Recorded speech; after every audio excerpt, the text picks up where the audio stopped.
안녕하세요. 오늘도 사연살롱을 찾아주셔서 감사합니다.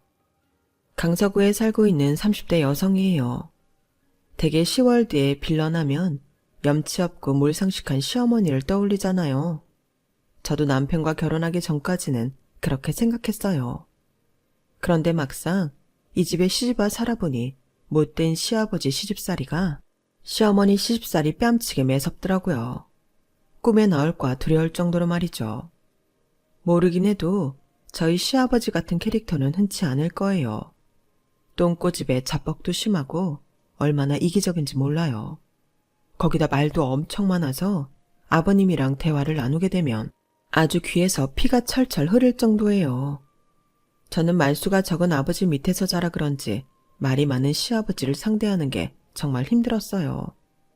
저희 아빠는 하루에 말 3마디 하시면 많이 하시는 분이었거든요. 아무리 화가 나셔도 확 이 한마디 뿐이시고 기분이 좋으실 때도 좋네 이 한마디로 감정 표현이 끝이에요. 제가 수능 시험을 망치고 지원했던 대학에 모조리 떨어졌을 때도 아빠는 딱 한마디만 하셨어요. 한 번 더. 저희 아빠가 극단적으로 말수가 적은 분이시라서 그런지 몰라도 처음 시아버지를 만나 뵀을 때 문화적 충격을 받았어요. 처음 예비시댁에 인사를 갈 때 대개는 며느리감에 대해 질문을 하거나 그 부모님에 대해 물으시잖아요. 그런데 저희 아버님은 그러지 않으시더라고요. 처음부터 끝까지 자기 자신에 대한 얘기만 주구장창 하셨거든요. 내 며느리가 되겠다고 왔으니 말라도 되겠지? 그럼요, 아버님. 말씀 편하게 하세요. 그래, 아가야. 나는 말이다. 자식 결혼에 왈가왈부하는 피곤한 시아버지는 아니다. 그래도 굳이 인생 선배로서 한마디 하자면 결혼은 말이지 집안과 집안이 만나서 한 가족이 되는 의례라고 생각한다. 어느 집안이든 어른이 중심이 되어야 잘 돌아가는 거 아니겠니? 사공이 많아봐야 배가 산으로 가는 것밖에 더 있어. 선장을 중심으로 일사불란하게 움직여야 배가 목적지에 제대로 도착하는 거지. 안 그러니? 네, 아버님. 내 입으로 이런 말 하긴 좀 그렇다만 내가 이래봬도 이날 이때까지 누구 밑에서 명령 들어가며 살아본 적이 없는 사람이다. 뱀머리가 될지언정 용꼬리는 안 한다 이거야. 처음엔 뭔가 중요한 얘기를 하시지 않을까 하고 정신 바짝 차리고 들었는데 듣다 보니 그냥 알맹이 없는 본인 자랑뿐이더라고요. 그런데 그걸 1시간이 넘도록 읊어대시니 정말이지 미치고 팔딱 뛰겠는 거예요. 안 그래도 인사드리러 오기 전에 예랑을 통해 아버님이 남다른 분이라는 얘기는 들었는데 이 정도일 줄은 몰랐어요. 보다 못한 어머님이 식사 준비가 다 됐으니 그만하시라고 말을 끊지 않았다면 제 귀에서 피가 줄줄 흐를 때까지 그 얘기를 들어야 했을 거예요. 말 많은 아버님과 달리 어머님은 과묵한 분이셨어요. 그런데 그거 아시죠? 말 많은 사람이 100마디 떠드는 것보다 말 없는 사람이 한마디 내뱉는 게 훨씬 더 강력하다는 거요. 언제 한번 크게 터질 것 같아서 겁이 살짝 날 정도였어요. 그런데 30년 넘게 살아온 아버님만 그걸 모르시는 것 같았어요. 아버님의 남다른 면모는 결혼 준비가 한창이던 때에도 어김없이 드러났어요. 예단 목록을 아버님이 손수 작성해서 주시더라고요. 그런데 그 예단 목록이라는 게 참 어이가 없더라고요. 자기야, 아버님이 주신 예단 목록 말이야. 정말 이렇게 해와도 되는 거야? 골프채 세트에 낚싯대 세트, 거기다 최고급 비자나무 바둑판이라니. 이거 정말 결혼 예단 맞아? 전부 아버님이 쓰실 거 아니야? 그러자 예랑이 한숨을 푹 쉬고는 그러는 거예요. 아, 아버지 정말. 자기도 봐서 알겠지만 우리 아버지가 좀 이기적이셔. 무력도 많으시고. 안 그래도 예단 문제로 어머니랑 다투셨던 모양인데 결국엔 아버지 뜻대로 목록을 꾸리셨나 보네. 내가 집에 가서 말씀드릴 테니까 일단 기다려줘. 예단 목록에 적힌 건 앞에 말한 것들뿐만이 아니었어요. 맞춤 정장에 유명 브랜드 선글라스, 하다하다 차박용 텐트까지 있었거든요. 한마디로 자식 결혼을 핑계 삼아 평소 자신이 가지고 싶었던 것들을 몽땅 챙기려는 속셈이었죠. 남편이 집에 가서 뭐라고 했는지 모르겠지만 이튿날 새로 작성된 목록이 제 톡으로 왔어요. 처음에 주셨던 목록에 비해 많이 줄기는 했지만 여전히 아버님 걸로 보이는 것들이 반 이상을 차지하더군요. 저희 아빠는 그 목록을 보시고는 아무 말씀도 하지 않으셨어요. 엄마만 옆에서 푹푹대며 열을 내셨죠. 아니, 자기 아들이 의사나 판검사쯤 되는 줄 착각하는 거 아니야? 이게 다 얼마야? 난 못해. 내가 하자 있는 딸내미 돈 싸발라서 시집 보내는 것도 아니고 남들만큼 배울 거 배우고 직장도 번듯한 딸을 왜 이렇게 보내야 돼? 너 그쪽에 확실히 말해. 이런 식이면 우린 결혼 못한다고. 엄마 반응을 보니 이것도 많이 줄인 거라는 말은 차마 못하겠더라고요. 결국 우리 부부는 몇 번에 걸쳐 예단 목록을 협상한 후에야 결혼식을 맞이하게 되었어요.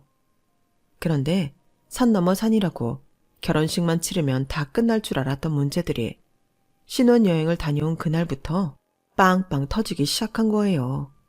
시작은 신혼여행에서 사온 선물이었어요. 다른 사람들 선물은 몰라도 아버님 선물은 꽤 신경 써서 골라왔는데 마음에 안 드신다며 교환을 해오라는 거예요. 네? 아버님, 스페인에서 사온 걸 어떻게 교환을 해요? 이거 하나 바꾸자고 다시 스페인까지 갈 수는 없잖아요. 아니, 못할 건 또 뭐 있냐? 하겠다는 의지만 있으면 못할 것도 없지. 정 안 되겠으면 거기다 전화해서 해외 배송해달라 그래. 너 설마 영어가 안 돼서 그러는 거니? 나 원참 영문과 출신인 제가 영어가 두려워 그러겠어요. 말이 쉽지. 스페인이 어디라고 셔츠 하나 바꾸자고 해외 통화까지 해가며 항공편으로 옷을 교환해요. 배보다 배꼽이 크죠. 결국 아버님께는 교환을 했다고 거짓말을 하곤 백화점에서 다른 브랜드 제품으로 사다 드렸어요. 그런데도 아버님은 그것마저 뜨뜨미지근한 표정으로 선심 쓰듯이 마지못해 받는 티를 내시더군요. 그때 결심했어요. 앞으로 아버님 선물은 절대 해외에서 사지 않기로요. 그런데 선물만 조심한다고 되는 게 아니더라고요. 결혼하고 처음 맞는 아버님 생신이었어요. 선물을 뭘로 해드릴지 살짝 떠봤는데 아버님이 그러시더라고요. 니들이 골라오는 선물이야 뻔하지. 그럴 것 차라리 돈으로 다오. 나이가 들어 그런가?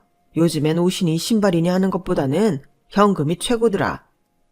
그래서 아버님이 원하시는 대로 현금으로 하기로 했어요. 그래도 돈 봉투만 딸랑 내밀 수 없어서 아버님이 좋아하시는 횟집에서 저녁 식사 대접도 하기로 했어요. 남편은 퇴근길에 미리 주문해둔 케이크를 받아오기로 해서 저는 꽃다발과 돈 봉투를 챙겨 들고 횟집으로 향했어요. 그리곤 식사를 마칠 무렵 아버님께 꽃다발과 돈 봉투를 내밀었죠. 아버님, 약소하긴 하지만 받아주세요.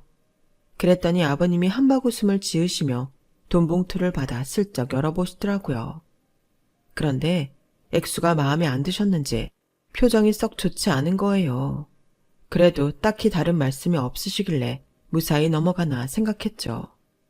솔직히 돈 봉투에 넣은 돈은 20만 원밖에 안 되지만 횟집에서 저녁 식사를 하느라 들어간 돈만 해도 50만 원이 다 되거든요. 아버님 입이 하도 고급이라서 회도 비싼 걸로만 주문을 하시는 바람에 그렇게 된 거였죠. 아무튼 식사를 잘 끝내고 집으로 돌아온 우리 부부는 몇 잔 마신 술에 정신이 몽롱해서 그런가 씻자마자 잠이 들었어요.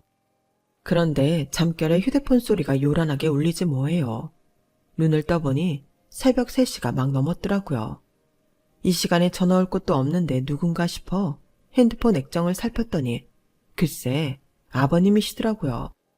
네, 아버님. 이 시간에 무슨 일이세요? 혹시 집에 일이라도 생긴 건가요? 새벽 시간에 부모님한테 오는 전화라면 사고 전화거나 부고 전화일 확률이 높기 때문에 그렇게 물었더니 아버님이 대뜸 그러시는 거예요. 왜? 나나 네 시어머니 중에 누구 하나 죽었으면 좋겠냐? 시아버지가 며느리한테 전화 한 통 하는데 꼭 일이 있어야만 돼. 내가 너 때문에 잠이 안 와서 이렇게 전화를 했다. 아무리 참고 넘기려고 해도 도저히 분이 삭질 않아서 전화했단 말이다. 네? 혹시 제가 뭘 잘못하기라도 했나요? 몰라서 묻는 거냐? 너 도대체 나를 뭐라고 생각하는 거냐? 네 눈에는 내가 거지 새끼로 보이디? 어떻게 돼 내가 시아버지 생신 선물로 딸랑 20만 원을 보낼 생각을 하냐? 내가 선불은 필요 없으니 현금으로 달라는 말까지 했는데도 이 정도 액수만 보냈다는 건 네가 날 무시한다고 생각할 수밖에 없어. 네가 실수로 액수를 잘못 넣었다면 모르겠지만 말이다. 어떠냐? 뭐가 맞는 거냐? 아닌 밤중에 홍두깨라고 잠결에 봉변을 당한 기분이었어요. 아버님 생신이라고 쓴 돈이 80만 원이 넘는데 봉투에 든 돈 액수만 따지시니 할 말이 없더라고요.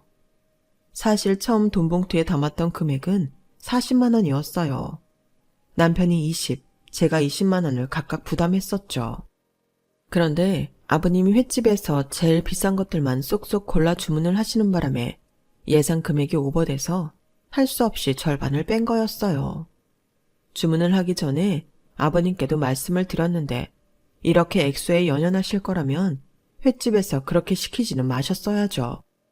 그때는 당신 입에 들어가는 건 최상급 아니면 안 된다며 먹는 거에 돈 아끼지 말라시더니 이러시면 저보고 어쩌라고요.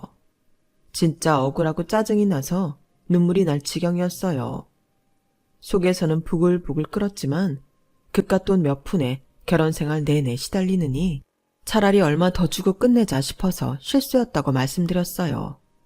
그렇지, 내 그럴 거라고 생각했다. 젊은 애가 왜 이렇게 정신이 없어. 그래 뭐 네가 실수였다고 하니 어른인 내가 이해하고 넘어가야지 어쩌겠니. 그럼 나머지 금액은 내일 중에 내 계좌로 보내거라. 자신은 돈에 연연하는 사람이 아니라고 입버릇처럼 말씀하시던 아버님은 새벽 3시에 며느리 잠까지 깨우시곤 기어이 20만 원을 더 받아내셨어요. 그런데 저희 아버님의 만행은 이게 다가 아니었어요. TV 프로그램 중에 해외여행지에 가서 여행자 모드로 체험해보는 프로가 꽤 많잖아요. 저희 아버님도 그런 프로를 즐겨보시더니 하루는 그러시는 거예요. 예, TV에서 보니까 말이다. 베트남에 있는 무이네란 곳에 말이지 사막이 있더구나. 내가 살면서 사막은 한 번도 못 가봤잖니. 마음 같아선 사하라 사막이나 하다못해 고비 사막이라도 가보고 싶지만 거기 멀기도 하고 니들 시간이 안 되니 어쩌겠니? 그래서 말인데 이번 여름 휴가 때 무이네나 한번 다녀오자꾸나. 우리 부부가 여름 휴가 때 해외여행을 가려고 준비 중인 걸 어떻게 하셨는지 아버님이 먼저 선수를 치시더라고요. 솔직히 함께 가기 싫었어요. 어머님은 몰라도 저희 아버님이 좀 유난이셔야죠. 그 성격 다 맞춰드리면서 여행을 다닐 생각을 하니 떠나기도 전부터 골이 지끈지끈 하더라고요. 자기야, 어떻게 할 거야? 나 정말 아버님 모시고 여행 가기 싫어. 한국에서도 이렇게 힘들게 하시는데 여행까지 가서 그 고생을 또 해야 돼? 그럼 어떡하냐. 싫다고 했다간 1년 내내 시달릴 텐데 1년이면 다행이게 평생 시달릴걸. 미안한데 이번 한 번만 당신이 이해해주면 안 될까? 처음이자 마지막이다 생각하고 모시고 가자. 똥은 무서워서 피하는 게 아니라 더러워서 피한다는 심정으로 시부모님을 모시고 무인의 여행을 떠났어요. 아버님이 말씀하셨던 사막은 막상 가서 보니 참 협소하더라고요. 누구보다 실망한 건 아버님인 것 같았어요. 그때부터 여행은 꼬이기 시작했어요. 아버님이 당신이 원했던 것과 다른 현재 상황에 삐딱선을 타기 시작하셨거든요. 사사건건 트집을 잡으시고 음식이 입에 안 맞는다고 어찌나 짜증을 내시는지 매 끼니마다 한국 식당을 찾아다니며 먹어야 했어요. 그런데도 음식 맛이 수준 미달이라면 어찌나 타박을 하시던지 식당을 찾은 다른 손님들과 가게 주인한테 미안해서 혼났네요. 호텔에서 조식을 먹을 때도 메뉴에도 없는 음식을 해내라고 떼를 쓰는 바람에 저와 남편이 얼마나 애를 먹었나 몰라요. 아니, 아무리 외국 요리사라지만 그 간단한 김치찌개도 못 끓인다는 게 말이 돼? 김치 넣고 물 넣으면 되는 걸 그걸 왜 못해? 이게 다 해보겠다는 의지가 없어서 그런 거야. 아버지, 여긴 한국이 아니잖아요. 외국 호텔에서 김치찌개를 어떻게 끓여내겠어요. 김치도 없는데. 그러자 아버님은 기다렸다는 듯이 저를 불렀어요. 아가, 너 한국에서 김치 가져온 거 있지? 그거 주방장한테 갖다 줘라. 김치 쫑쫑 썰어 넣고 돼지고기 숭덩숭덩 썰어서 찌개 좀 끓여오라고 그래. 아버님, 김치찌개가 고기랑 김치만 넣는다고 되는 게 아니잖아요. 그리고 메뉴에도 없는 음식을 만들어내라고 하는 건 실례예요. 아침은 대충 드시고 점심 때 한식당 모시고 갈게요.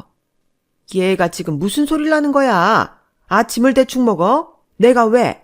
이날 이때까지 난 아침을 거른 적도 없고 빵 쪼가리로 대충 때운 적은 더더욱 없어. 잔말 말고 내가 시키는 대로 해. 목청은 또 어찌나 크신지 식당 내에 있는 투숙객들이 다들 저희 테이블을 쳐다봤어요. 더는 주변에 민폐를 끼칠 수 없어서 우리 부부는 시부모님을 모시고 서둘러 방으로 돌아왔어요. 그리곤 일찍 문을 여는 한식당을 찾느라 아침부터 쌩 난리를 쳤죠. 거기다 최악인 건 무인의 여행 내내 아버님이 현지 사람들한테 한국어로 반말을 찍찍해다며 무식한 것들이라는 둥, 못 사는 나라라는 둥, 해서는 안 되는 말씀도 서슴지 않고 하셨다는 거예요. 저는 3박 4일 동안 여행을 마치고 인천공항에 도착하자마자 그동안 참았던 눈물이 터져버렸어요. 그리곤 속으로 다짐을 했죠. 아버님이랑은 절대로 여행을 떠나지 않겠다고요. 특히 해외로는요. 아버님이 이런 추태를 부리는 내내 어머님은 입을 꾹 다문 채 마치 해탈한 사람처럼 행동하셨어요. 30년 넘게 아버님 같은 사람이랑 살면서 얼마나 많은 고초를 겪었을지 어머님의 초연한 태도를 보고 어느 정도 짐작할 수 있겠더라고요. 이렇게 막무가내로 자기 멋대로 굴면서 주변 사람을 괴롭게 만드는 아버님이었지만 이 정도가 끝이었다면 이해는 못해도 연을 끊겠다는 생각까지는 안 했을 거예요. 그런데 아버님이 결국 넘지 말아야 할 선까지 넘어버리자 저도 더는 참고 버틸 수가 없겠더라고요. 그 일이 벌어진 건 갑작스레 세상을 떠나신 저희 아빠 장례식 때였어요. 평소 지병이 있으셨던 것도 아니고 몸이 약한 편도 아니었는데 심근경색으로 손도 못 써본 채 아빠가 세상을 떠나시자 저도 엄마도 패닉 상태에 빠져버렸어요. 무슨 정신으로 장례를 치렀는지도 모를 정도였는데 아버님 때문에 정신이 번쩍 들게 된 거예요. 장례 마지막 날 장지로 출발하려고 준비를 하고 있었는데 전날 조문을 와주셨던 아버님이 아침 일찍 다시 찾아오셨더라고요. 평소 자신밖에 모르는 아나 무인이기는 하지만 그래도 부모를 잃은 며느리한테 따뜻한 위로라도 해주시려고 다시 오셨나 했죠. 그런데 글쎄 저를 보자마자 이러시지 뭐예요. 아가, 네가 경황이 없는 건 알겠다만 그래도 지금이 아니면 안 될 것 같아서 내가 널 불렀다. 싫은 말이다. 내가 어제 조의금으로 10만 원을 냈는데 말이다. 아무리 생각해도 돈을 돌려받아야 할 것 같단 말이지. 순간 제가 잘못 들었나 했어요. 다른 것도 아니고 조의금을 돌려받다뇨. 그것도 사돈 장례식에서 말이에요. 그게 무슨 말씀이세요? 그게 말이다.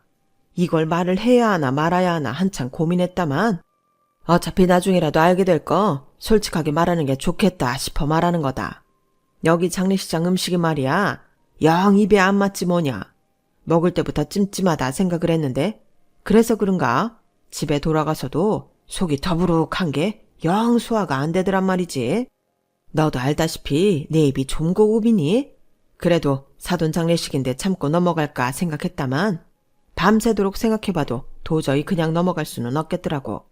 그래서 말인데 다 돌려받으면 나도 면이 안 서니까 절반만 돌려다오. 내가 조의금으로 10만 원을 냈으니 절반인 5만 원만 돌려다오. 여러분은 이 상황이 이해가 되시나요? 저는 정말이지 너무 기가 막혀서 말도 제대로 안 나올 정도였어요. 혹시 아버님이 장난으로 이러시나 싶기도 했지만 그 표정이 너무 진지한 게 절대 장난이 아니더라고요. 아버님, 지금 그게 부모 잃은 며느리한테 할 말씀이세요? 다른 날도 아니고 제 아버지 발인 날에 찾아와 할 정도로 이게 그렇게 중차대한 일이냐고요. 저요, 지금까지 아버님이 말도 안 되는 행동으로 저를 힘들게 하셨어도 그래도 어떻게든 이해하려고 노력해왔어요. 이러니 저러니 해도 제 남편을 낳아주신 부모님이니까요. 그런데 어쩜 끝까지 이런 식이세요? 저도 더는 못 참겠어요. 이번 일은 도저히 그냥 못 넘어가겠다고요. 아버님은 상대에 대한 최소한의 배려심도 없으세요? 어떻게 이런 와중에 그깟 돈 몇 푼 받아내자고 장례식장까지 찾아와 사람을 괴롭히시냐고요. 남이라도 이렇게는 안 해요. 철없는 초등학생도 이 정도로 사리분별 못하고 살진 않는다고요. 조의금 10만 원 내셨다고요? 네, 그 돈 제가 다 돌려드릴게요. 반이고 뭐고 필요 없이 다 돌려드릴 테니까 앞으로는 저 찾아오지 마세요. 저 며느리라고 생각하지도 마세요. 아버님 같은 사람이랑 더는 얼굴 보고 살고 싶지 않으니까 이참에 남남으로 살자고요. 저도 이제는 시아버지 없는 셈 치고 살게요. 저는 부르르 떨리는 손으로 지갑에서 5만 원짜리 2장을 꺼내 아버님 손에 쥐어드렸어요. 예, 넌 내가 뭘 그렇게 잘못했다고 이렇게 감정적으로 나오냐? 내가 못할 말한 것도 아니고 참다 안 되게 서서 찾아온 건데 어른 앞에 두고 이게 뭐하는 짓이냐고? 네 부모는 널 이렇게 가르쳤냐? 시부모 앞에서 이따위로 굴라고 가르쳤냐고? 자식이 부모한테 하는 효도라는 게 다른 거 없다. 부모 얼굴에 먹칠하지 않고 사는 거, 그게 효도야. 너 하는 꼴을 보니 네 아버지가 자식 잘못 키웠다고 관에서 통곡하겠구나. 그때였죠. 장례식장 관리자랑 정산 문제로 얘기를 나누던 남편이 달려와 버럭 소리를 쳤어요. 아버지, 지금 뭐 하시는 거예요? 너 마침 잘 왔다. 넌 평소에 마누라 관리를 어떻게 했길래 얘가 시애비 앞에서 고개 빳빳이 들고 이렇게 대들게 하냐? 내가 이 내릴 때까지 살아오면서 이렇게 되먹지 않은 애는 처음 본다. 너 앞으로 얘랑 살고 싶으면 지금 당장 내 앞에서 무릎 꿇고 빌게 해. 사람들 앞에서 나한테 망신 준 만큼 네 차 내가 보는 앞에서 확실하게 교육하라고. 그러자 남편이 아버님 손을 잡더니 굳은 표정으로 말했어요. 아버지야말로 예절 교육을 다시 받으셔야겠네요. 적어도 사람이라면 최소한의 도리는 지키고 살아야 하니까요. 제 장인 장례식장에서 아버지가 벌인 오늘 이 추태는 저도 이 사람도 절대 잊지 않을 겁니다. 더 험한 꼴 보시기 전에 돌아가세요. 안 그러면 경호직원 불러서 내쫓겠습니다. 그 말에 아버님은 입을 떡 벌리곤 급기야 자기가 자식을 잘못 키워 이런 꼴을 당한다며 고래고래 소리를 질렀어요. 결국 보다 못한 저희 엄마가 장례식장 직원의 도움을 받아 아버님을 식장에서 내쫓았어요. 장례를 마치고 며칠이 지났지만 아버님에 대한 분노는 쉬이 가라앉지 않았어요. 그날의 일을 듣고 찾아온 시어머니께서 대신 저와 저희 엄마한테 사과를 하셨지만 여전히 마음은 진정되지 않더군요. 그런 제게 미안했던지 남편도 제 눈치를 보는 것 같았어요. 그리고는 앞으로 자기 집안일에 일절 제가 신경 쓰지 않도록 하겠다고 하더군요. 그리고 남편은 그 약속을 제대로 지켰어요. 그렇게 1년이 넘도록 저는 시댁과 왕래를 끊고 살 수 있었거든요. 그러던 어느 날이었어요. 낯선 번호로 전화가 걸려온 거예요. 누군가 해서 받아봤더니 아버님이더라고요. 제가 당신 전화를 받지 않자 지인 휴대폰을 빌려 전화를 한 거였어요. 아버님은 마치 우리 사이에 아무 일도 없었던 것처럼 자연스레 자신의 환갑잔치에 대한 얘기를 쏟아내셨어요. 넌 왜 이렇게 통화하기가 힘드냐? 꼭 시애비가 직접 전화를 해야 받는 거냐? 고양 것 같으니라고. 암튼 거두절미하고 중요한 사안부터 얘기하마. 너도 알다시피 내가 올해 환갑이잖니. 거기다 퇴직기념을 겸해서 크게 잔치를 벌일까 한다. 원래 계획대로라면 유럽 쪽으로 한 보름 크루즈 여행이라도 다녀올까 했다만 네 시어머니가 죽어라 반대를 하니 어쩌겠어. 그래서 조촐하게 잔치나 하고 끝낼까 한다. 장소랑 시간은 네 남편 통해 전달하마. 아, 네가 내 며느리로 산 지 꽤 됐으니 이젠 나에 대해 어느 정도 파악이 됐겠지만 혹시나 해서 말해두마. 난 쓰잘데기 없는 선물보다는 현금이 좋다. 예전 내 생일 때처럼 실수하지 말고 이번엔 제대로 담아오거라. 작년에 니들이 그 난리를 치는 바람에 네 시어머니 환갑은 그냥 넘어간 거 알고 있지? 그때 돈도 아꼈으니 내 환갑 땐 확실히 하리라 믿는다. 아버님은 제가 끼어들 사이도 없이 당신이 할 말만 속사포처럼 늘어놓고는 전화를 끊었어요. 아버님이야 원래 그런 사람이니 그러려니 하겠지만 작년이 시어머니 환갑이었던 걸 까먹은 건 뜨끔하더라고요. 아버님과는 연을 끊고 살 정도로 관계가 악화됐지만 그래도 어머님과는 지금껏 아무 탈 없이 지냈던 터라 더 죄송했어요. 남편이 저희 아빠 장례식 때 있었던 일 때문에 미안해서 저한테 어머님 환갑 얘기는 안 했던 것 같은데 그렇다고 그냥 지나치기도 좀 그렇더라고요. 그래서 어머님께 전화해 뵙자고 말씀드렸어요. 그랬더니 극구 사양하시는 거예요. 네가 뭐 때문에 보자고 하는지는 잘 알겠다만 그럴 거 없다. 어머님 그러지 말고 시간 좀 내주세요. 다른 것도 아니고 어머님 환갑이었는데 제가 신경 못 써드린 게 죄송해서 그래요. 그럴 거 없어. 환갑이 별거니 나이 1살 더 먹는 것뿐인데. 친정아버지 상당하고 경황 없는 너한테 내 생일상 차려내라고 할 정도로 나 모진 사람 아니다. 그러니까 마음 쓸 거 없어. 아, 그리고 혹시 네 시아버지가 환갑잔치 해달라고 너희 내외 찾아가거든 문도 열어주지 말고 돌려보내라. 사람이 나이가 들면 철이 들어야 되는데 어쩜 하는 짓이 여전히 그리 철딱서니가 없는지 원. 네 시아버지 때문에 그가 많이 속상했지? 내가 네 마음을 왜 모르겠니? 나도 살면서 숱하게 경험하고 느껴왔던 건데 괜히 자식 노릇한다고 참고 살 생각이면 아서라. 네 시아버지가 시간 지나면 달라질 거라는 기대도 하지 말고. 내가 살아보니 그러기는 예전에게 글러먹었어.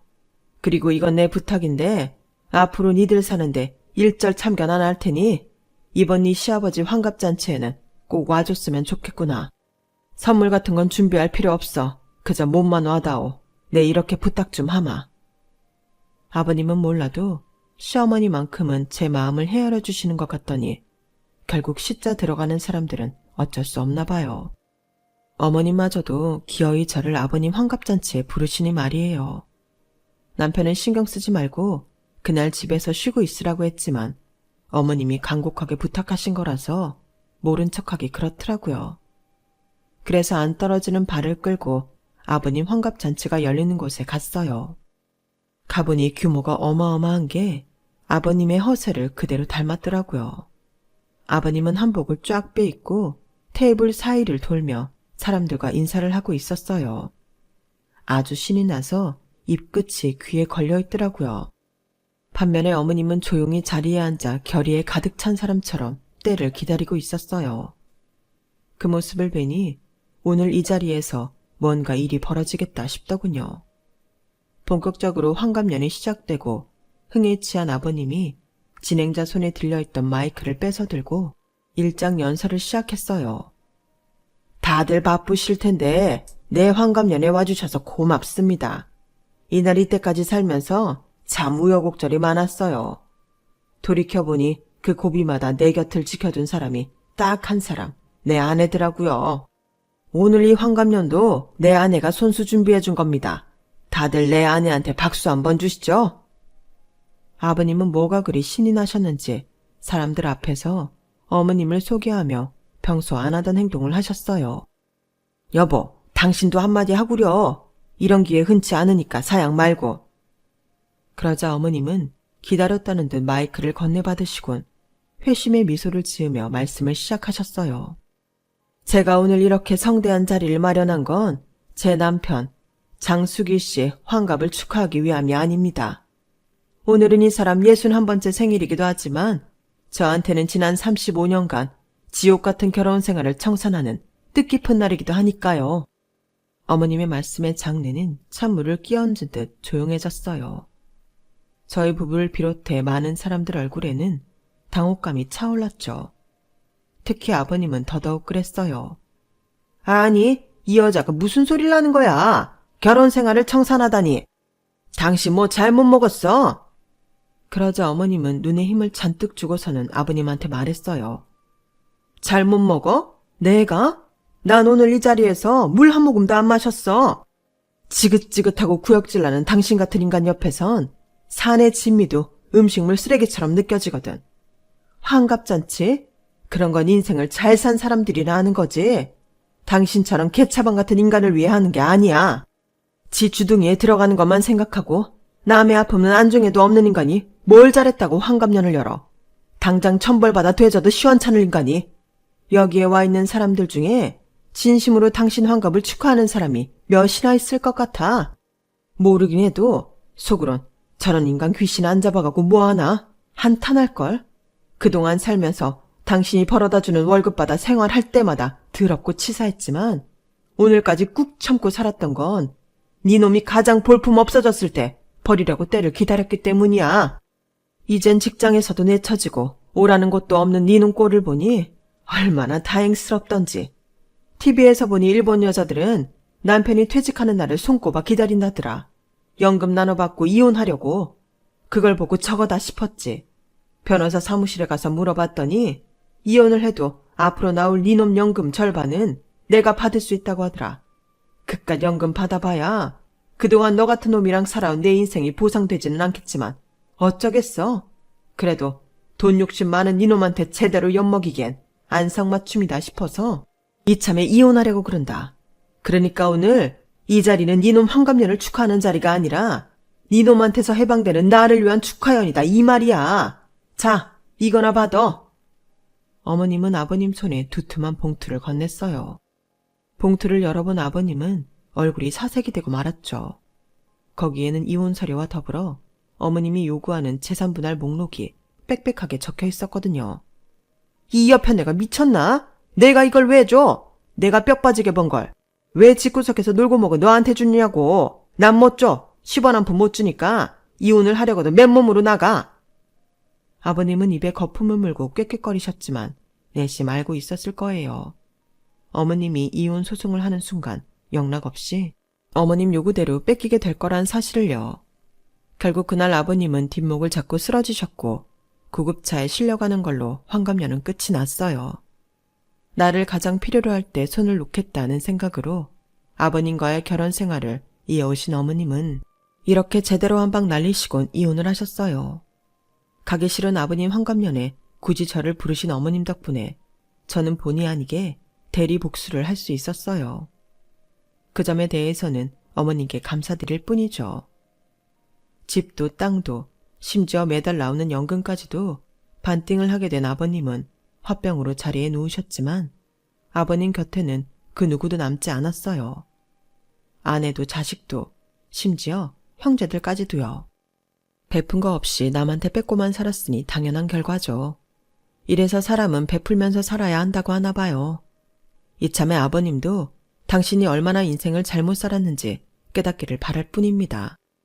지금까지 제 사연을 들어주셔서 감사합니다. 소중한 가족들과 좋은 일만 많으시길 바랍니다. 여러분, 사연 댓글에 응원과 현명한 조언 부탁드려요. 좋아요와 구독은 저에게 큰 힘이 됩니다. 오늘도 좋은 일 가득하세요.